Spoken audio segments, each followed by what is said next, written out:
Hi friends, welcome to all.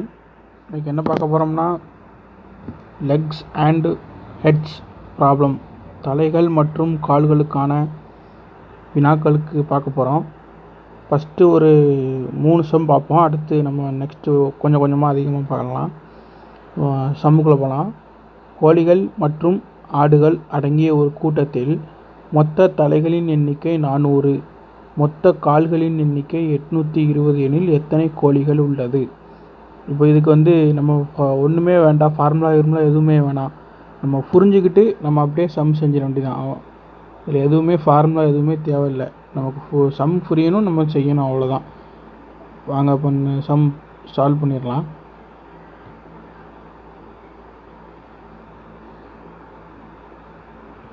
மொத்தம் கோழிகளோட எண்ணிக்கை கேட்டிருக்காங்க, எத்தனை கோழிகள் உள்ளன? இப்போ நம்ம கோழிகளோட எண்ணிக்கையை கண்டுபிடிக்க போகிறோம். கோழிகளின் எண்ணிக்கை இப்போ நம்ம என்ன செய்வோம்னா, ஈஸியான வேலை என்னென்னா, மொத்த கால்கள் எத்தனை நமக்கு தெரியும். மொத்தமாக எத்தனை கால் இருக்குன்னா 820 கால் உள்ளே இருக்குது. அப்போது நமக்கு கொஸ்டின் கேட்டிருக்குது கோழிகளோட கால் எத்தனைன்னு கேட்டிருக்காங்க. அப்போது மொத்தமாக 820 கால் இருக்குது. நம்ம கண்டுபிடிக்க போகிறது கோழியோட கால்கள். அப்போ நம்ம ஆடோட காலை நம்ம மைனஸ் பண்ணிட்டோம்னா மிச்சம் இருக்குது தான் கோழியோட கால்கள். அவ்வளோதான், சிம்பிளாக எப்படி நம்ம முடிச்சிடலாங்க. ஒன்றுமே இல்லை, ரொம்ப ஈஸியான மெத்தட் தான். மொத்தம் தலைகளின் எண்ணிக்கை 400. அப்போ உள்ள மொத்தம் எத்தனை தலைகள் இருக்குதுன்னா 400 தலைகள் இருக்குது. அப்போது 400 உயிர்கள் உள்ள மொத்தம் இருக்குது. அப்போ அதில் ஆட்டோட காலை நம்ம மைனஸ் பண்ணிடணும். அப்போ ஒரு ஆடுக்கு 4 கால்னா அப்போ 1400 × 4 1600. இப்போ கோழிக்கும் ஆடுக்கும் எத்தனை கால் வித்தியாசம்னா 2 கால் வித்தியாசம். அப்போ /2 போட்டிங்கன்னா ஆன்சர் வந்துடும் 780 /2. இதாங்க 390. அப்போ உள்ள மொத்தம் எத்தனை கோழிகள் இருக்குதுன்னு கேட்டால் 390 கோழிகள் உள்ளது. இப்போ இன்னும் 2 சம் பார்த்தீங்கன்னா உங்களுக்கு ஓரளவுக்கு நல்லா கிளியர் ஆயிரும். கோழிகள் மற்றும் ஆடுகள் அடங்கிய ஒரு கூட்டத்தின் மொத்த தலைகளின் எண்ணிக்கை 38, அவற்றின் மொத்த கால்களின் எண்ணிக்கை 100, அவற்றில் உள்ள ஆடுகளின் எண்ணிக்கை. இதுவும் அதே மாதிரி சம் தான். அதில் கோழியோட எண்ணிக்கை கேட்டிருக்காங்க, ஆனால் இதில் என்ன பண்ணிட்டாங்கன்னா ஆடுகளோட எண்ணிக்கையை கேட்டிருக்காங்க. இப்போ இதை எப்படி சால்வ் பண்ணலான்னு பார்க்கலாம். அதே மாதிரி தான் மொத்த கால்களின் எண்ணிக்கை நமக்கு கொஸ்டின் கேட்டிருக்கிறது ஆடுகளின் எண்ணிக்கை. அப்போ ஆடுகளின் எண்ணிக்கை, மொத்த கால்களின் எண்ணிக்கை அவங்க நம்ம கொடுத்துட்டாங்க. மொத்தம் எத்தனை கால் இருக்குது? உள்ள 100 கால் இருக்குது. நம்ம என்ன கண்டுபிடிக்கணும்? ஆடுகளோட காலை கண்டுபிடிக்கணும். அப்போ நம்ம என்ன செய்யணும்? கோழிகளோட காலை மைனஸ் பண்ணிட்டா ஆடுகளோட கால் நமக்கு கிடச்சிடும். கோழிகளோட கால்கள் எத்தனை? அப்போ 38 தலை உள்ள மொத்தம் இருக்குன்னா 38 × 2. 38 × 2 போட்டோம்னா உள்ள மொத்தமாக 76, 38 தலைகள் இருக்குது. ஒரு கோழிக்கு 2 கால். அப்போது 38 × 2 76 / ஆடுக்கும் கோழிக்கும் எத்தனை கால் டிஃப்ரெண்ட்டு? 2 கால் டிஃப்ரெண்ட். அப்போ /2 போட்டாச்சுன்னா 24/2 டிவைட் பண்ண அடி கொடுத்தோம்னா 1 2 12 24. அப்போ மொத்தமாக உள்ள 12 ஆடு இருக்குதுன்னு அர்த்தம். உள்ள சரி, ஈஸியாக வந்துடுச்சு.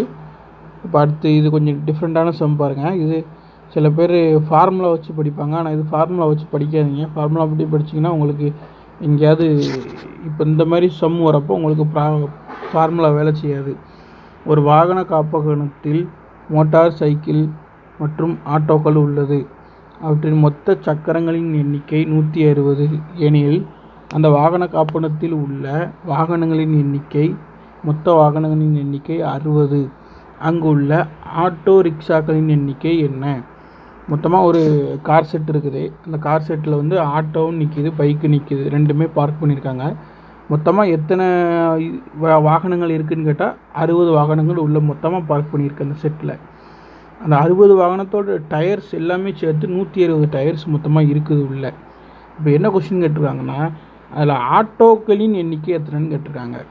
அப்போது ஆட்டோக்களின் எண்ணிக்கை எத்தனைன்னு கேட்டாங்கன்னா நம்ம என்ன செய்யணும்? பைக்கோட எண்ணிக்கையை கழிச்சா மிச்சம் இருக்குது தான் ஆட்டோவோட எண்ணிக்கை. அவ்வளோதான், சிம்பிள். இப்போது ஃபார்முலா போட்டுடலாமா? ஆட்டோக்களின் எண்ணிக்கை அவ்வளோதான் 160. மொத்தமாக எத்தனை வீல்கள் இருக்குது? 120 வீல்கள் இருக்குது. மைனஸ் இப்போ பைக்கோட இதை நம்ம கழிக்கணும். ஏன்னா நமக்கு ஆட்டோ கேட்டிருக்காங்க, அதனால் நம்ம பைக்கோட இதை கழிக்க போகிறோம். 60 மொத்தமாக 60 வாகனங்கள் இருக்குது. பைக்குக்கு எத்தனை 2 வீலு, அப்போ 60 × 2 120 டிவைடட் பை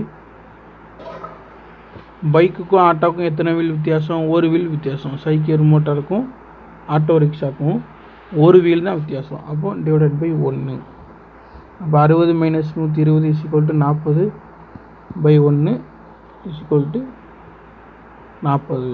இதுதான் சரியான ஆன்சர் 40. அப்போ அதில் மொத்தமாக எத்தனை ஆட்டோ ரிக்ஷா இருக்குன்னா 40 ஆட்டோ ரிக்ஷாஸ் இருக்குது. இது சில பேர் ஃபார்முலா வச்சு போடுவீங்க, ஃபார்முலா வேலைக்கு ஆகாது. ஃபார்முலா வச்சு போட்டிங்கன்னா எல்லா இடத்துலையும் இந்த சம் ஒர்க் அவுட் ஆகுது. ஃபார்முலா என்னென்னா L - S டிவைடட் பை 2ன்னு சொல்லி ஃபார்முலா வச்சு போடுவீங்க. அப்போ ஃபார்முலா வச்சு நீங்கள் போட்டிங்கன்னா இந்த சம் ஒர்க் அவுட் ஆகும். ஆனால் இந்த மாதிரி சம் கேட்டுட்டாங்கன்னா நம்ம ஃபார்முலா ஒர்க் அவுட் ஆகாது. அதனால் இது ஒரு ஈஸியான ஷார்ட்கட் மெத்தடு. ஈஸியாக போடலாம் இந்த செம்மை. எந்த குழப்பமுமே உங்களுக்கு வராது. குழப்பமே இல்லாமல் நீங்கள் தெளிவாக போடலாம் அந்த செம்மை. ஃபார்முலா வச்சா கூட உங்களுக்கு குழப்பம் வரும். இதில் இங்கேன்னு நம்ம குழப்பமே வேண்டாம், ஈஸியாக போட்டுடலாம். ஒன்றும் இல்லை, சிம்பிளாக மொத்தம் எத்தனை கால்கள் இருக்குது, 820 கால்கள் இருக்குதுன்னு நம்ம எடுத்துக்கணும். இதில் என்ன கொஸ்டினில் கேட்டிருக்காங்களோ அதுக்கு ஆப்போசிட்டில் இருக்கிறத மைனஸ் பண்ணிட வேண்டியதான். எத்தனை கோழிகள் உள்ளதுன்னு கேட்டிருக்காங்க. அப்போ ஆடுகளோட காலை கழிச்சிட்டா மிச்சம் இருக்குது கோழியோட கால்கள். எத்தனை தலைகள் இருக்குது, 400. அப்போ ஒரு தலைக்கு ஒரு ஆட்டுக்கு எத்தனை கால், 4 கால். அப்போ 400 × 4 1600. இது ப்ளஸ் ஆர் மைனஸ், அது ஒன்றும் பிரச்சனை இல்லை. ஆன்சர் ப்ளஸில் வந்தாலும் சரி, ஆன்சர் மைனஸில் வந்தாலும் சரி, அதை பற்றி எந்த ப்ராப்ளமும் கிடையாது. அது ப்ளஸில் வந்தாலும் நீங்கள் ப்ளஸ்ன்னு எடுத்துக்கிடுங்க, மைனஸில் வந்தாலும் ப்ளஸ்ன்னே எடுத்துக்கிடுங்க. ஏன்னா ஆன்சர் நமக்கு ப்ளஸில் தான் வரும். அதனால் ப்ளஸ் மைனஸ் வந்தால் ஒரு ப்ராப்ளமே கிடையாது. இப்போ ஆடுக்கும் கோழிக்கும் உள்ள கால்களோட வித்தியாசம் எத்தனை, 2. அப்போ 820 - 1600. 1600 - 820 நீங்கள் கழிச்சாலும் ஓகே தான், எப்படினாலும் ஓகே தான். மைனஸில் வந்தாலும் சரி, ப்ளஸில் வந்தாலும் சரி, அதை பற்றி எந்த ப்ராப்ளமும் கிடையாது. 820/2 = 390. ஆன்சர்